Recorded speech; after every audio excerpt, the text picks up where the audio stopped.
within the microfinance industry, one sees several approaches or several cases which have been quite successful. In terms of a specialized agricultural institution, the example that we oftentimes think about is the Bank for Agriculture and Agricultural Cooperatives in Thailand, known as BAAC. It's a very large bank. Today, its portfolio is probably about $10 billion. It's a very specialized lender. In fact, regulations prevent it from serving clients other than those in agriculture. It is managed because of its degree of sophistication to serve both large farmers as well as small farmers. It serves some farmers through an individual loan technology. It serves smaller farmers through a group technology. So that's a very special case, and indeed we can see some others around the world that are trying to copy that. We see some commercial banks that are trying to do the same thing by creating an agricultural department or division and so on. In some cases they can use their regular credit methodology. In some cases they have to create a specific methodology for lending to agriculture. Then there's a number of other institutions that started out as urban microfinance institutions, and then either because competition is forcing them to seek new markets, or because they simply realized there was a good market in the rural areas and in agriculture because there were so few financial services available, that they've begun to slowly add some agricultural clients.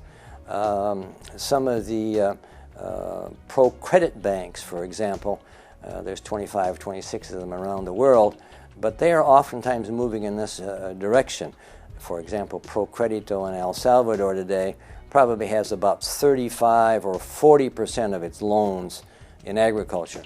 In fact, some of the successful financial institutions, in order to reduce their risk, will set a target or a ceiling. Maybe they only want to have 25% or 50% of their portfolio in agriculture. That's one way of reducing their risk, and then the balance of their portfolio will be in other kinds of subsectors. Then there's a few that are working very hard to be mostly specialized in agriculture. There's a couple in Nicaragua, for example, that have 70% or so of their portfolio in livestock. Now they're running into a bit of problem recently because beef prices or meat prices have fallen. So it's been somewhat difficult for their customers to pay their loan obligations, and that demonstrates the need for having a diversified portfolio. And one hopes that in this particular case, these microfinance institutions will find a way to get through this particular crisis. But it shows to all of us that the vulnerability of dealing with customers that are highly concentrated in just a few products. It shows the value of dealing with customers who have diversified sources of income, and it shows the value of the microfinance institution having a diversity of clients. Some farmers, some peri-urban clients, and maybe some urban clients, to have a diversified portfolio to deal with economic shocks, price declines, or what else may happen to their customers.